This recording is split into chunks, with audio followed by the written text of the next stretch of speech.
Travis Wayne Goodsell. Back from my run.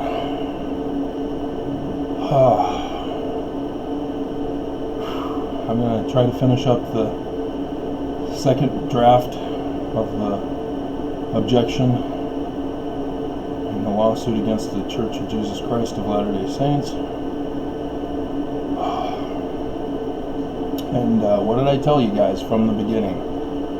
That as members of the church, as people who are paid by the church, whether it be directly through advertising, whether it be through investments, that the church is big in investing, any act, any crime committed against me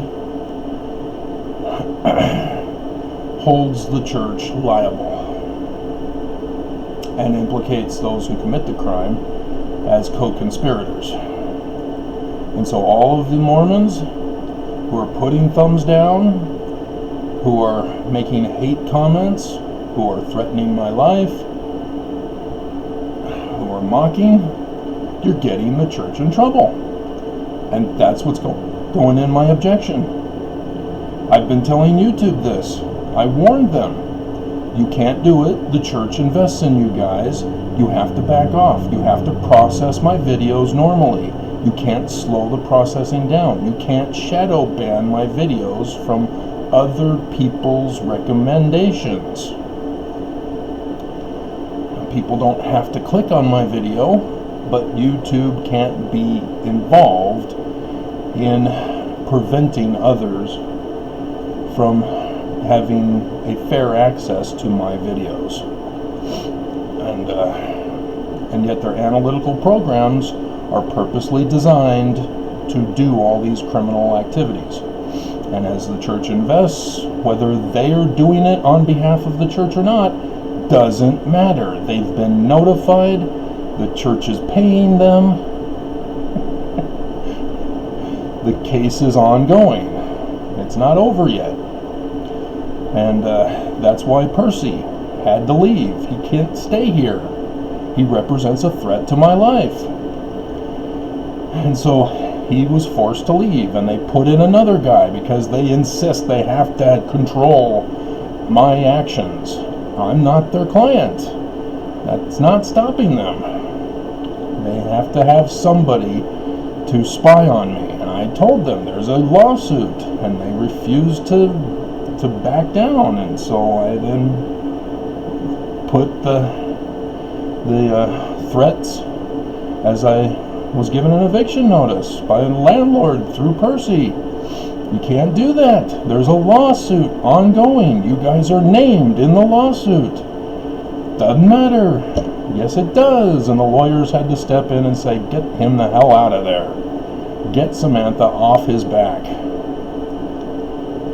You're ruining our case. And it's too late. It's already been done. The evidence has been presented. And the judge now is involved in criminal activities as she is denying quotes that I said that showed that I was compliant with her order.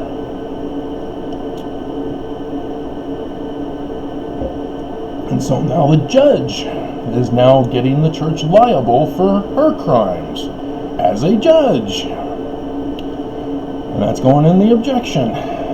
And it went in the other filing as well, of which she refused to put in the report. It's not a complicated issue. You choose the right, Mormons. We're taught this in primary. And yet nobody cares. Nobody dares to molest or make afraid. That's what Mormons think, right?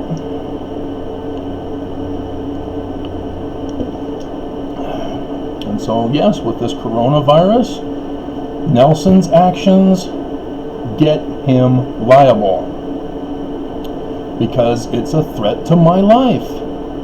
He's a medical doctor. That adds to his problems. If he were just a religious man, had never had medical training, never become a medical doctor, there may be some justifications claiming that, well, I'm just following the governor. I didn't know. I don't understand this virus. I was just following the governor. So then only the governor would then be getting the church liable. But the governor also is getting the church liable, as well as the CEO of the Mormon church. You can't commit crime while there's an ongoing case in the courts. Everybody has to be on their best behavior until it's all settled and figured out. But as a result, everything is used against them in a court of law. Remember the Miranda rights? It's not complicated. I need to put Miranda rights. That's a good one to use.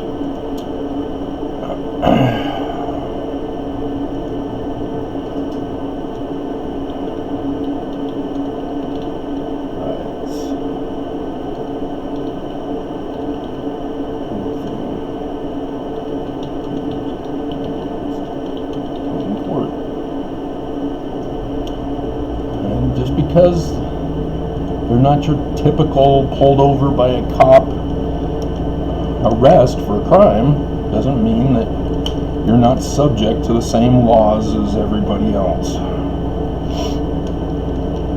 So I'm getting hate from Mormons who are upset that I pointed out that the church, after telling Mormons that the coronavirus is taking away their agency, and so national news covered southern Utah as people went to the city and town governments complaining wearing a mask is taking away my agency. And how dare you take away my agency as government leaders? You're committing treason. On national news, this was covered. For Utah, Mormons. And now the church, through a member of the 70, the area representative, says it's official from the church. All Mormons are ordered. It is now a commandment to wear a mask. So I guess God changed his mind again.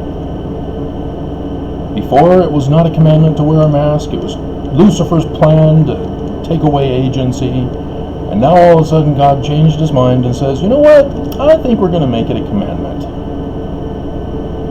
This has been a long-standing problem in the church of God changing his mind to make something a commandment when previously it wasn't a commandment.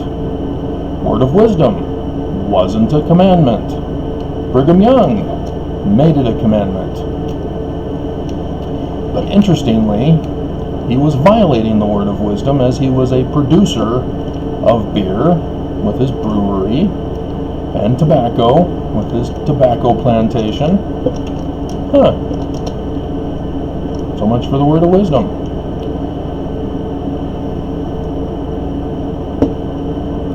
And polygamy.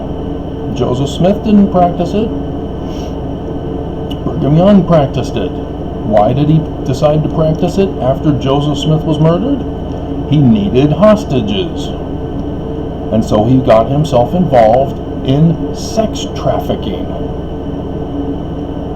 Because women were property back then. Women did not have rights and freedoms. They needed a man to take care of them. And so Brigham Young, knowing this,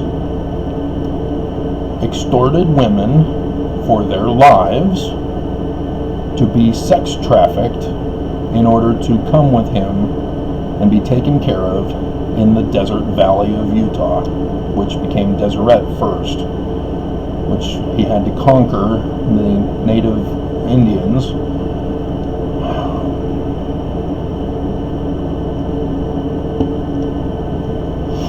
And so God changed his mind.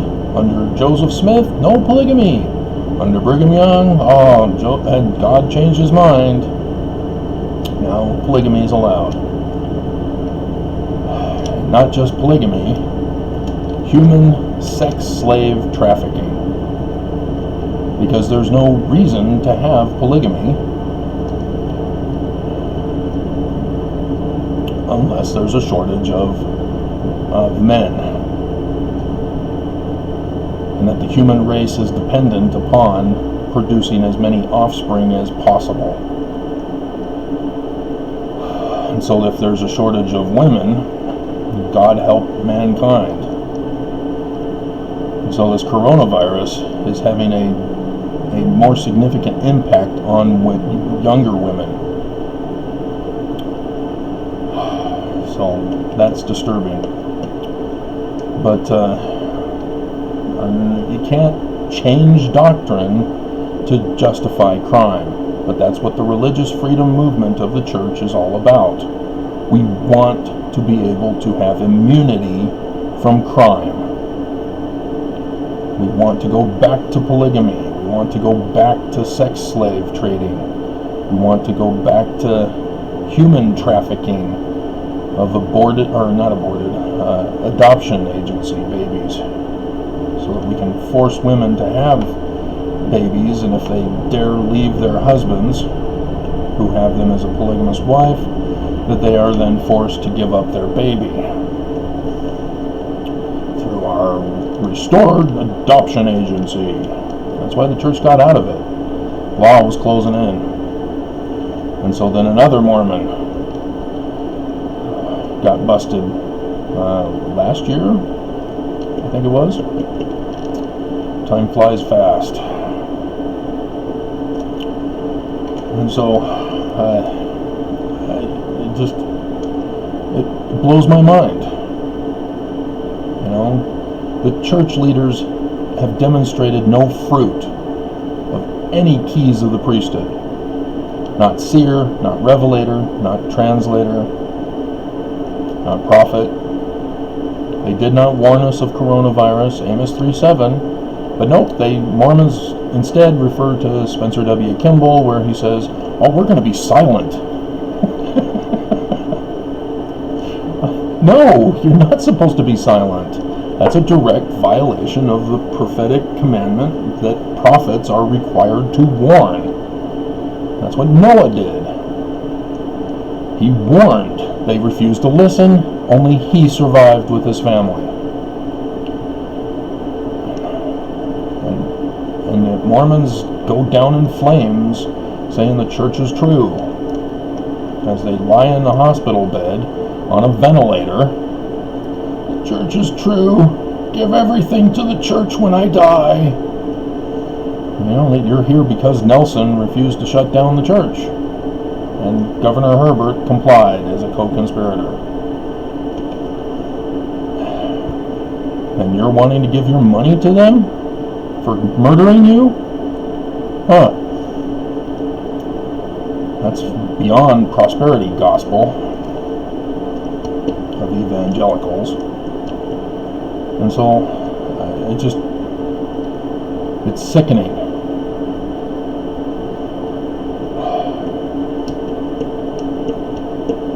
And to hear Mormons pull the same stunt as Christians, like the adorable little red-headed Christian girl that I did a video on yesterday. She was, of the doctrinal belief that everything is God's will, so you let go and let God. But then at the same time, she's creating standards for herself. Oh, I'm gonna refrain from sex before marriage. I'm gonna not wear bikinis. And she creates her own hedge laws, and she doesn't understand what the true law is, because she doesn't understand that she's contradicting her own law, because everything's God's will. It doesn't matter what you do. Works are not required for Christianity. And they argue with you when you point it out to them. Oh, no, we do works, but everything's God's will. It doesn't matter what you do. Oh, no, it does matter. No, it doesn't. If it's God's will and you let go and let God, it doesn't matter. No. I keep saying, You don't understand. You aren't of our faith. You're an anti-Christian. You can't argue that way. It's your doctrine. And if you want people to convert, you have to make sense. Just like Mormons. They go out. They tell all these fantastic tales of falsehood. And not just about church history, but about the doctrine, screwing up the direct wording of Moroni chapter 10, verses 4 and 5. And thus Mormons do the same thing. Oh, whatever revelation you get, it's true, and that's the end of it. You don't have to do any works now, because you got revelation. That's now God's will. That's the knowledge from God. You are now a witness, and you don't have to do any work now. And Mormons go around telling everybody this. I didn't, but other missionaries did. And it boggles the mind how Mormons think that they can destroy the true church and think that they're going around doing God's will. So, I don't want this to go too long, I guess. But, the church has played Mormons. They made them dumb and now are exploiting their ignorance. And Mormons are getting humiliated as they're being exterminated. This is a genocidal attack.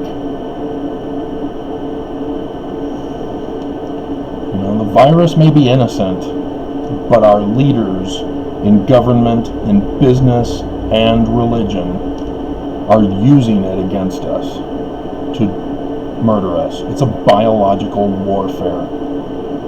A genocidal biological war.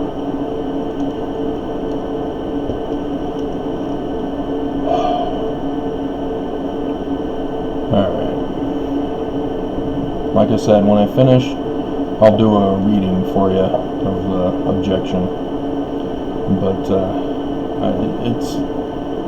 it's horrendous how they think they're just gonna say, no, we control the courts, and we remind the courts, as we put in our motion to dismiss, that they have to decide for us, otherwise we will punish them. That's a threat. Threatening a government judge. And that's a crime in and of itself as well. But you can't be Mormon and oversee a case with the church in it, either as plaintiffs or as defense. Can't be done. Oh, the 2008 case. They were doing it on behalf of the church. I'll put that in too.